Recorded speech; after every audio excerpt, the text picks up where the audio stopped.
Hi everyone, I would like to welcome you all. So दोस्तों, आज के इस वीडियो में हम लोग बात करने वाले हैं एक ऐसे स्मॉल कैप के बारे में जिसमें कि मुझे एक स्विंग ट्रेड नज़र आ रहा है। तो जैसा कि आप लोग मेरी स्क्रीन पर देख सकते हो, इस स्टॉक का नाम है रेमंड लिमिटेड। ठीक है, ये एक स्मॉल कैप स्टॉक है, हाईली रिस्की स्टॉक है। और यही अगर हम लोग यहाँ पर नीचे स्क्रॉल करके देखेंगे तो इस स्टॉक का जो भी करंट प्राइस है इसकी इंट्रिंसिक वैल्यू से कम है। So this parameter favours us, but इसमें जो रेस्ट ऑफ द पैरामीटर्स हैं उसमें से 3 पैरामीटर्स हम लोगों के अगेंस्ट में जाते हैं। जैसा कि इस स्टॉक के जो रिटर्न ऑन इक्विटी है वो एफडी रेट से बेटर नहीं है, डिविडेंड ये स्टॉक अच्छे नहीं देता है, और ये अभी गुड टाइम नहीं है इस स्टॉक में इन्वेस्टमेंट करने का, बिकॉज स्टॉक अभी ओवरबॉट जोन में है। क्योंकि पिछले कुछ दिनों में इस स्टॉक में अच्छी खासी तेज़ी आई हुई है, बट इस स्टॉक में कोई भी रेड फ्लैग नहीं है। ठीक है, सो दिस पैरामीटर फेवर्स अस।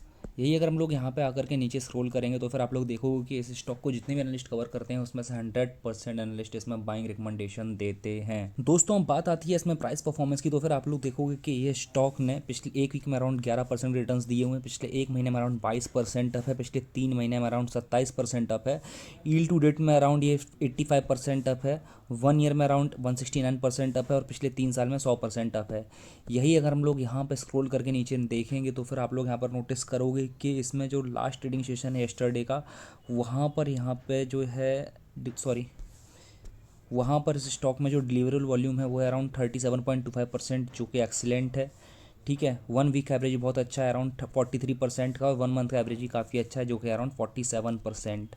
अब बात आती है यहाँ पर फाइनेंशियल्स की, तो फिर अगर हम लोग यहाँ पर इसके फाइनेंशियल्स पर जाकर के नज़र डालेंगे तो आप लोग यहाँ पर देखोगे कि इस स्टॉक में जो रेवेन्यूज़ हैं, रेवेन्यूज़ ठीक ठाक हैं। लास्ट ईयर थोड़े कम थे यहाँ पर, ठीक है, लास्ट ईयर कम थे, बट ये ईयर में यहाँ पर अच्छी खासी हम लोगों को स्पाइक देखने को मिली है। अब बात आती है नेट प्रॉफिट की, तो फिर इसका नेट प्रॉफिट लास्ट ईयर जो नेट लॉस में था वो इस साल प्रॉफिट में हो गया है। जो पिछले साल अराउंड 294 करोड़ का लॉस था वो अभी यहाँ पर हो गया है 271 करोड़ का प्रॉफिट। अब आती है बात आरओई की, तो फिर इस साल आरओई है वो यहाँ पर 11%, जिसको मैं अच्छा मानूंगा बिकॉज लास्ट ईयर नेगेटिव में था, इसने पॉजिटिव में लाके खड़ा किया हुआ है। एंड अगर हम लोग इसके पिछले 5 साल का आरओई जा कर के देखेंगे तो फिर आप लोग नोटिस करो कि ये साल का आरओई इसका अच्छा ही है।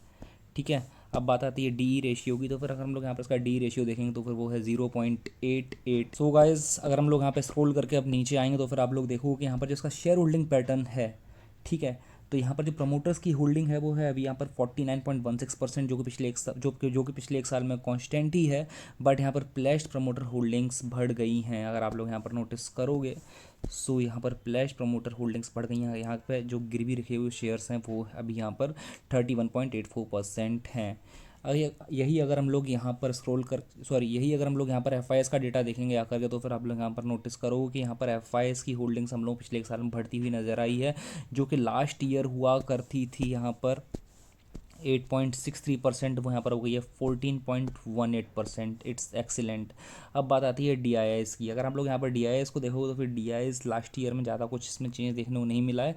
जो लास्ट ईयर थे 4.17% वो गए 4.89%। So guys, now let's move to the chart. दोस्तों, फिलहाल आप लोग मेरी स्क्रीन पर रेमंड लिमिटेड का डेली चार्ट देख रहे हो, बट इससे पहले अगर हम लोग यहाँ पर इसके वीकली चार्ट पर जाकर के देखेंगे तो फिर आप लोग यहाँ पर नोटिस करोगे कि इस स्टॉक में अभी एक अच्छा खासा ब्रेकआउट हम लोगों आता हुआ नज़र आने वाला है। सी, अगर मैं यहाँ पर एक ट्रेंड लाइन को जिस तरह से ड्रॉ करता हूँ तो फिर ये यहाँ पर इसका है, ये यहाँ पर इसका बिग टाइम रेजिस्टेंस है। ठीक है, सो ये जो ब्रेकआउट होगा ये एक मल्टी ईयर ब्रेकआउट यहाँ पर होने वाला है। ठीक है, सो इसने पहले अटैम्प्ट करनी थी इसने पहले भी यहाँ पर अटैम्प्ट करने की कोशिश की थी। ठीक है, इस रेजिस्टेंस को ब्रीच करने के लिए, बट ये कर नहीं पाया। बट दिस टाइम इसने आज ही यहाँ पर इस वाले वीक में इसने ब्रेकआउट तो दे दिया है। सो जैसे ही ये यहाँ से ऊपर जाता है मैं इसमें एक्सपेक्टेशन कर रहा हूँ काफ़ी अब हायर टारगेट्स की। अब हम लोग इस स्टॉक को डेली चार्ट पर एनालाइज करने की कोशिश करेंगे। सो दोस्तों, अगर आप लोग यहाँ पर जाकर के देखोगे तो इस स्टॉक का जो मुझे यहाँ पर सपोर्ट दिखाई देता है वो यहाँ पर कुछ इस तरह से मुझे सपोर्ट दिखाई देता है। ठीक है, ओके, हम लोग इसको कनेक्ट नहीं कर सकते, so we go it here. So this is the support. ठीक है, जहाँ पर ये स्टॉक यहाँ पर सपोर्ट लेता हुआ हमको देखता है। सो अगर आप लोग यहाँ पर नोटिस करोगे, this is the S1, S2, S3, S4, और यहाँ पर आया था बट यहाँ पर टच नहीं किया, but we can consider this S5। इतना नीचे नहीं आया, बट उसके काफ़ी आसपास आकर के यहाँ से इसने पुल बैक ले लिया। बाउंस बैक कर गया। ठीक है, सो अभी इसने यहाँ पर ब्रेकआउट तो दे दिया है आज, और ये आज अराउंड 5% अप है। ठीक है, सो हम लोग इसमें कौन से टारगेट्स एक्सपेक्ट कर सकते हैं। सो अगर आप लोग यहाँ पर जाकर डेली चार्ट पर नोटिस करोगे सो इसका जो नेक्स्ट मुझे टारगेट दिखाई दे रहा है, यहाँ पर रेजिस्टेंस खाएगा जा करके डेली चार्ट पर, ये यहाँ पर जा करके रेजिस्टेंस इसको मिलने ही वाला है। कौन सी लाइन पर? ये जो लाइन है ना, ये वाली लाइन, इसको यहाँ पर जा करके रेजिस्टेंस मिलेगा ही मिलेगा, ठीक है। और जैसे ही ये यहाँ पर इस वाली लाइन को ब्रीच कर देगा, ये यहाँ से ऊपर निकल जाएगा, ठीक है। सो हम लोग यहाँ पर टारगेट क्या ले सकते हैं? हमारा जो फर्स्ट टारगेट रहेगा वो इस वाली लाइन के पास में रहेगा, ठीक है। ये जो इसका रेजिस्टेंस है यहाँ पर रहेगा। हमारा जो स्टॉप लॉस रहेगा वो रहेगा 1:2 के हिसाब से, और जैसे यहाँ पर ये इसको ब्रीच करेगा, we can expect upper targets in this stock, ठीक है। दोस्तों, इसका ब्रेकआउट होने के बाद हम लोग इसमें जो टारगेट्स एक्सपेक्ट कर सकते हैं वो कुछ इस तरह से एक्सपेक्ट कर सकते हैं। सी, इसमें अगर ब्रेकआउट होता है और अगर हम लोग ब्रेकआउट होने के बाद में यहाँ पर कुछ टारगेट्स अगर हम लोग एक्सपेक्ट करेंगे, so it will be like this. Suppose ये स्टॉक यहाँ तक जाता है, this is the widest zone length है ये वाइडेस्ट, ठीक है। सो हम लोग इसमें अराउंड 1750 के आसपास हम लोग इसमें टारगेट्स एक्सपेक्ट कर सकते हैं। बट जैसे जैसे ये स्टॉक ऊपर जाता जाएगा, हम लोग यहाँ पर अपने स्टॉप लॉस को भी ट्रेल करते जाएंगे। So guys, this is my analysis in Raymond Limited. Meanwhile, what do you think? Please drop your suggestions in the comment box and have a profitable session. See you in my next video. Take care.